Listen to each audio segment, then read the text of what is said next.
So in the work that I do, or the book that I've just had published called We All Go Back to the Land, it's really an exploration of that original agreement and what it means today. So I want to remind Indigenous readers of our original agreement to nurture and protect and honor and respect the Earth Mother and all of the gifts that she has for us, and then to introduce that original agreement to non-Indigenous Canadians or others of the world, so that we can together as a human species work toward what I call the ultimate act of reconciliation to help heal the earth.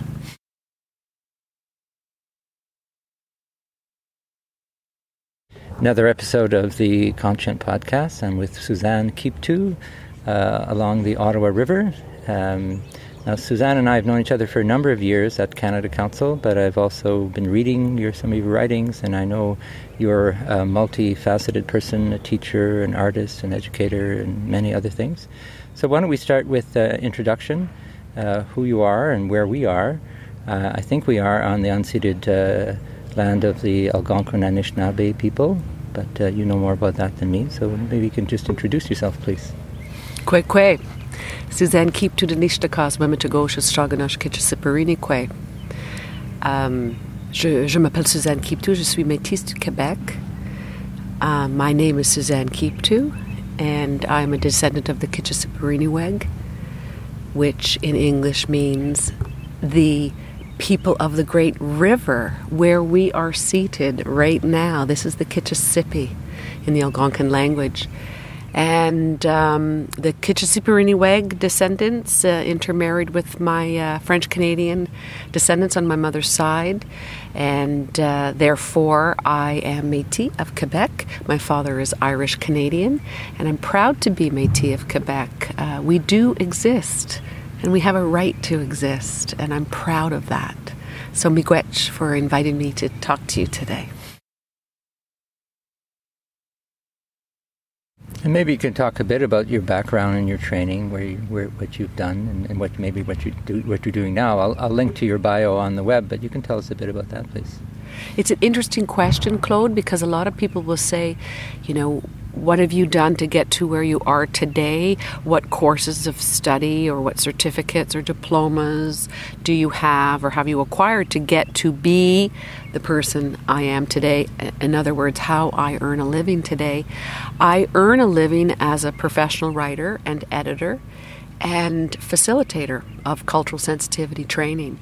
So there is no one easy answer for that, because I started to work, I started a university degree in French as a second language and dramatic arts, simply because I was a single mom and I thought I need to raise my children. That's my number one priority. So I think going into teaching would be a really good thing. I would have really good hours. But I've heard somewhere that, the hours are great, but the minutes are hell. So I became a certified teacher as a 40-year-old woman. Prior to that, I was an artist. I did children's theater. I did all kinds of things. I was a flight attendant, and I traveled around the world for a year. And I was led by interest, and rather than financial outcomes. So I'm a sort of a free spirit. I've been called a free spirit. And so I've combined all of my interests, my interest in my Algonquin identity, my Algonquin ancestry, my interest in my Irish paternal identity, the interest in, of course, my French-Canadian identity, and I'm an arts educator, I guess. I left the profession of education so that I could truly develop educational workshops, experiential workshops for purposes of training others or informing others about Indigenous realities, contemporary and historic. So I developed that all on my own, just doing my own thing as this free spirit that I am. And writing, I don't have a degree in creative writing. People might say, well, that's obvious after they read my book. But that too comes to me because my father was a publisher. So I grew up with literature and the love of language and literature. And my father, you know, a grammar king and all the rest of it. So it came upon me quite naturally to evolve the way that I have and into what I do today for a living. Well, you used the word reality a second ago about in describing what you do and what you care about. I always start the program with that topic of accepting reality and one's perception of reality. So how does that, and I think you've listened to the program Reality, how does that concept of reality, what does it mean to you, and how do you relate to it?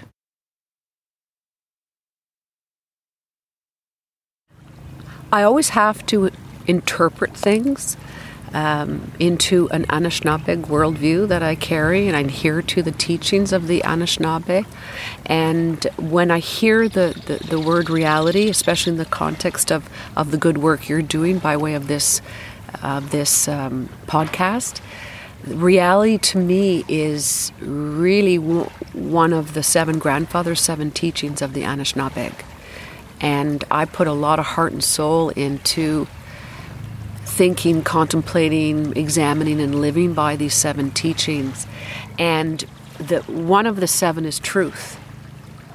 Another one of the 7 is honesty. And I spent a long time differentiating or learning how to discern between what is truth and what is honesty. That's not the same thing.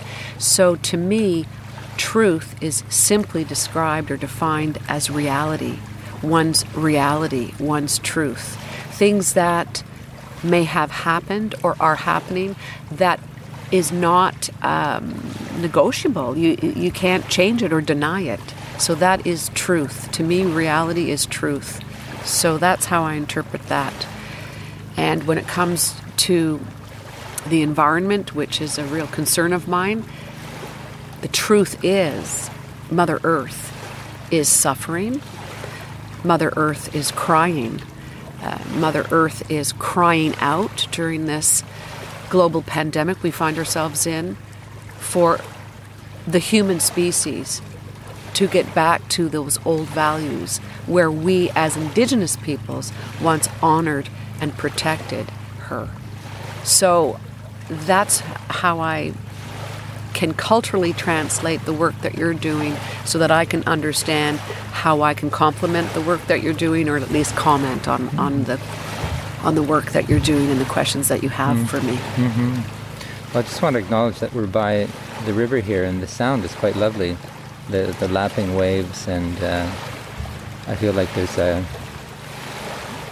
communication with the earth that if you just listen, not just with your ears but with your body, you can't help but feel its beauty and its power and its sense of our connection to it. And that's one of the problems, is that we've disconnected from nature, and this has been, part of the colonial problem. And so one of the things I'm also exploring is the notion of grief, and we grieve in different ways, but ecological grief is a relatively new thing, at least for some people. Maybe others have been grieving for a long time, the passing or the changing of the earth. But how do you relate to that idea of ecological grief? It's a new term for me. It's a new concept for me to wrap my head around. Like I said, I have to put it into a cultural perspective so that I can better understand it, so I can connect to it. And ecological grief, I would suggest Indigenous peoples, or at least some, have been experiencing for generations, maybe even 500 years now, because we have a different relationship with the earth and her natural resources, which is not the best way to put it, but all of the gifts that she has to offer humanity for our sustenance, for our survival, for our existence. So I referred to, we are a relationship-based people, and I think I referred to the original agreement.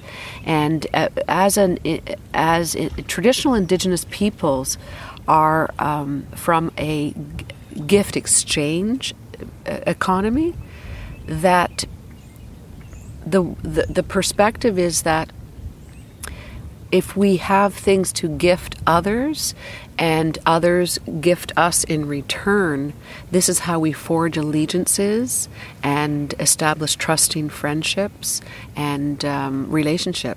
So if you look at it from a bigger sort of existential or universal perspective, who is or what is the ultimate gift giver? It's the Earth Mother herself. Because we have the water before us right now, Claude, that if I drank from it, I'd be sick. Mm-hmm. Whereas before, and not too long ago, even in my childhood, and I'm not that old, there were places where we could still drink from the water, from the natural body of waters. And but now we've all sort of accepted that you can't drink the water. A lot of parents I see don't want their children digging their fingers into the sandy shore where we're seated, or they don't want them to pick up a feather that has fallen from a bird because it's dirty or germy or disgusting. And that creates a disconnect from appreciating what we have. I also find that religion, and of course we've all been Christianized, and by way... As the bells ring in our background. Yeah, exactly. Isn't that funny? It's timing, right? Serendipity. We've all been Christianized, in particular by way of the Indian residential school. And I find that it's interesting that religious depictions, whether they're contemporary or even historic, often include sunrises or sunsets or cloud formations or forests or babbling brooks. But yet they remain as images that are encased on a wall while we're inside, typically a stone building, praying to a religious entity. And that creates disconnect from the actual earth and the water and the trees. So if our religion becomes something that's outside of our reality, our physical reality, our physical environment, well, how much are we inclined to raise questions or complain or protest against deforestation or toxic waste in a water if we're content to remain in a stone building praying to a God that somehow exists in the clouds? So I think that disconnect from the Earth Mother and all of her gifts is a problem. And I find it more so with the upcoming generations because of our digitalization, the digitalization of our world, the computers that we're obsessed with, the cell phones we're obsessed with, the Netflix that we're obsessed with, the television, the news. It's invasive, and I don't find that people are connecting the dots, that we're part of nature. We're meant to be one with it. And we're susceptible to the aggressive storms. I mean, it's a yin and yang, right? There's pro and con. There are calm days and there are stormy days that can be quite frightening. So we're very vulnerable. And but Mother Nature can exist really well without us. We can't exist without her. So this is where the great disconnect is. How can we continue to exist the way we are in our current economic paradigm that functions without moral code? Activist Sheila Watt-Cloutier. It's important to recognize how closely linked environment, health, economics, culture, and rights are in our society. The earth is a living, breathing entity, just the same as our bodies are. Our survival utterly depends on living in nature. not apart from it.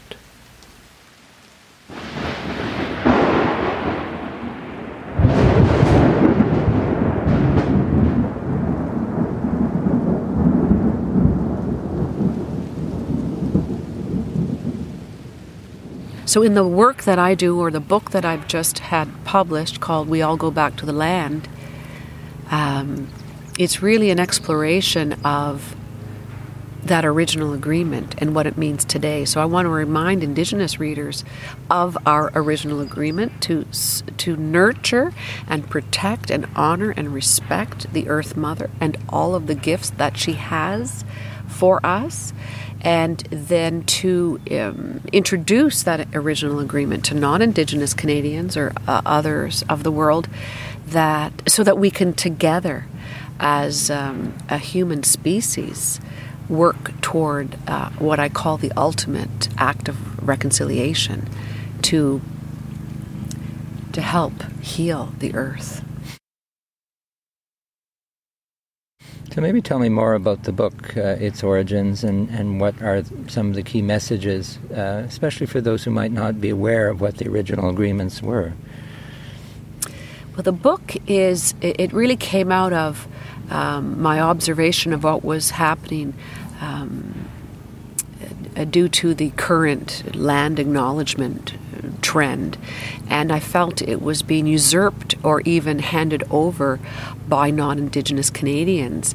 And I've heard so many Indigenous people say, well, it's not up to Indigenous people to provide a land acknowledgement, because we know what land we're from, or what land we have been dislocated from or relocated to or whatever. We know our territories, but non-Indigenous Canadians don't necessarily. So the onus was placed on non-Indigenous Canadians to take up the land acknowledgement, and I was bothered by that. I thought this is an opportunity for Indigenous people to stand up, whether you're given 30 seconds or 6 minutes to provide a land acknowledgement, to talk about truths, once again, truths, realities of what's going on the land that we all inhabit, that we all want to call home, whether it's traditional, unceded territory, like the Algonquin territory where we are situated right now, or whether it's treaty territory.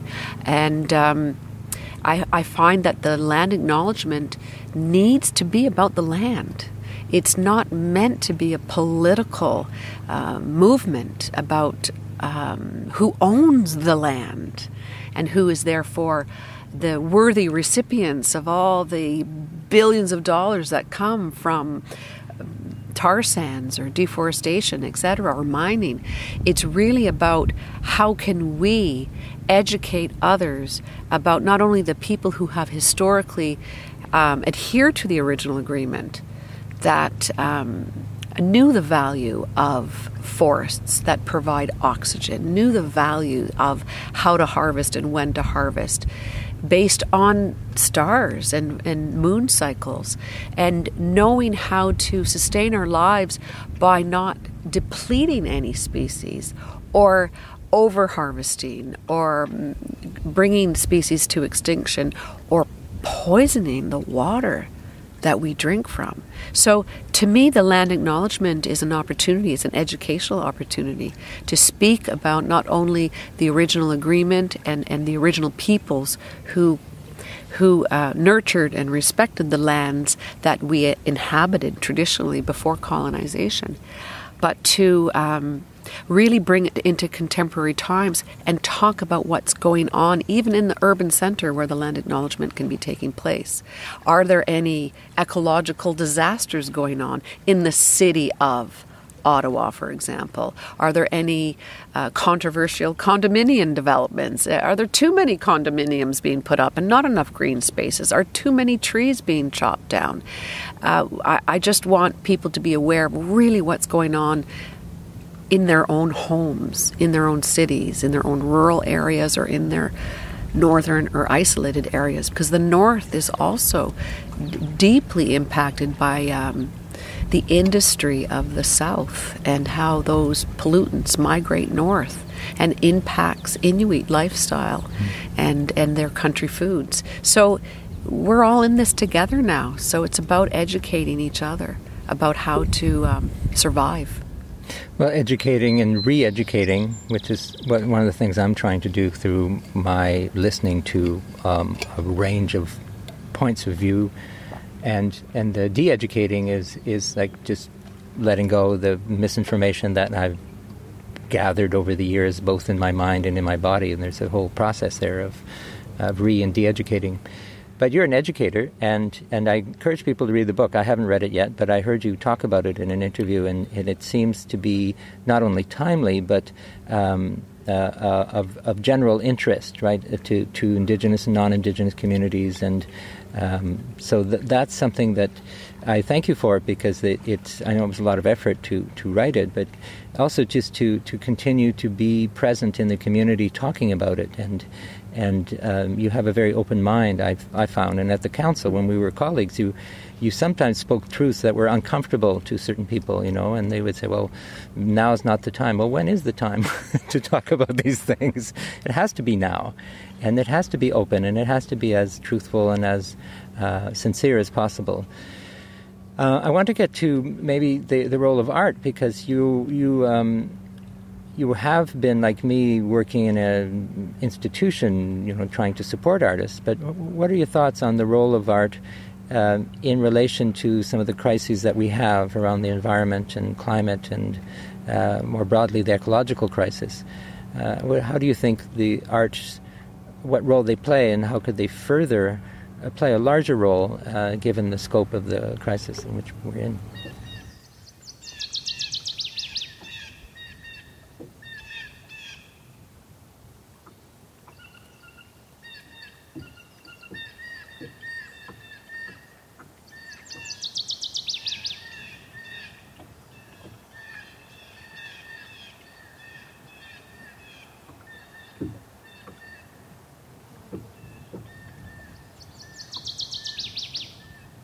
Well, as a certified educator, that means I actually have got a degree and I am legitimately licensed to teach. But I felt frustrated within mainstream education, and because it was really on the trajectory of promoting consumerism, and of course that is not where I come from. So I feel, and my background is also in theater arts, and I have always been going to the theater or participating in the theater or creating theater. So I feel that as an educator, a formal educator, and knowing students and how there are different ways to learn, I always was thrilled to be able to go to the theater and watch a powerful, moving piece, because I think theater is really starting to come out of the entertainment zone and into the educational zone. And so to me, to be able to see some theater that might be a 60-minute show or a 90-minute show, it is so informative and educational. And I find that one can learn so much, perhaps even more so, by watching a piece than to read a book about whatever that piece of theater is exploring. And so in the work that I've done as far as experiential learning, it's interesting to know that I developed a workshop that teaches about, it's called Validating 500 Years of First Nations History. And so nobody sits in a chair and nobody takes notes. And we are on our feet. We are creating theater with and for one another. And this is designed for non-actors. This is designed for any person from any walk of life, but it's experiential, so they feel the information, the historical information, through their body, and it really evolves, I think, the spirit rather than through the mental process, which is what conventional educational systems offer. So I've had people come out of my workshop. It's a 4-hour workshop, and they've said, I've learned so much in 4 hours with you. I've learned more in 4 hours than in my 4-year course of study on Native Studies or history, Canadian history, or whatever they're studying. And then one person said to me, but but I don't know how. I don't know how I learned it. And they weren't going away with any notes or photocopies. And I said, this is where you just let it settle into your heart, into your body, into your spirit. And what is meant to land, you will carry forever. You have visual images of the tableau we created, or the poetry or the vocals. So it was really stimulating all the senses and getting people out of their heads and into their bodies and into their hearts. So that's the power of the dramatic arts, or the performing arts. I mean, I've heard poetry that teaches me more than, a 4-month accredited course. So the power of the arts as an educational tool is what I'm all about. And that's what I love to celebrate about the arts. And I think that's how the arts have evolved over time. Interestingly, and I will add this, when I offered to do, my experiential learning workshop, for example, at the Canada Council for the Arts, because all of my good colleagues there work with Indigenous content or Indigenous clients. We all do, not necessarily those who only work in the Indigenous specific program, but we all are invested in supporting culturally diverse ways of artistic expression, of course, and all the different artistic disciplines. And yet the institution did not want, like other institutions, arts institutions, did not want the experiential learning workshop. They felt too uncomfortable around it. And they asked me if I had a more conventional PowerPoint kind of presentation that they could digest a little bit more, safely. So I developed basically what ended up, because I am an artist, I'm also a stand-up comic, so I have a 6-hour presentation. It's basically a one-woman show, and it's called Exploring Indigenous Realities. And I teach about stereotypes and differing worldviews and historical terminology, Indigenous terminologies and historical realities. But I do use storytelling and dramatization and poetry and music and visuals, because I am an artist. I can't be any other way. So even though it's more conventional, people can sit back and take notes, and they watch me deliver my arts-infused 6-hour lecture. Writer Richard Wagamese. To use the act of breathing to shape air into sounds that take on the context of language, that lifts and transports those that hear it, takes them beyond what they think and know and feel, and empowers them to think and feel and know even more. We're storytellers, really. That's what we do. That is our power as human beings.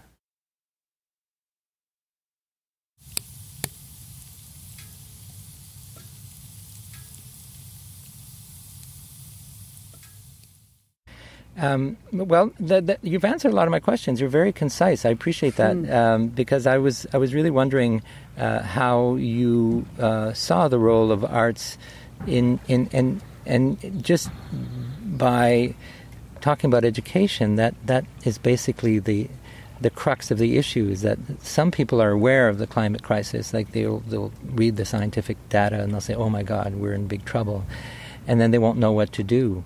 And there's a step in between awareness and action where people have to learn how to act in an effective way. And in the arts community, as in any other community, there's those who are leading, and then those who are just kind of stuck in limbo because they're not sure what to do.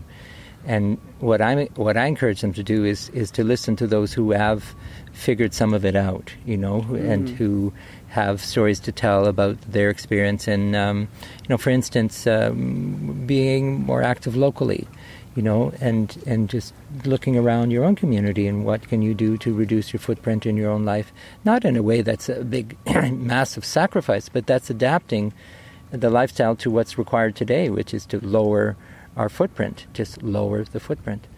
So do you have any advice for artists who want to get more involved socially, be it on environmental issues or other social justice issues? How do you get through some of the barriers to really be more fully engaged in change?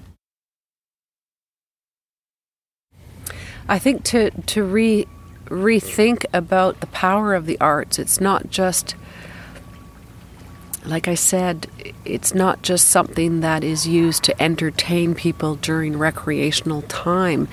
And I think there already has been a natural evolution based on many of the shows that I've seen over the years, or more recently, I would say, where arts practitioners, producers of art, can really think, how do we educate our audiences about, for example, the environment? So to think from an educational perspective, as a teacher too, and as a writer and as an editor, I say, who is your audience? Who is your audience? Who are you performing for? Who do you want to invite into your show? Who do you need to invite into your show? Who do you think would be interested to come and see your show and pay money to see it?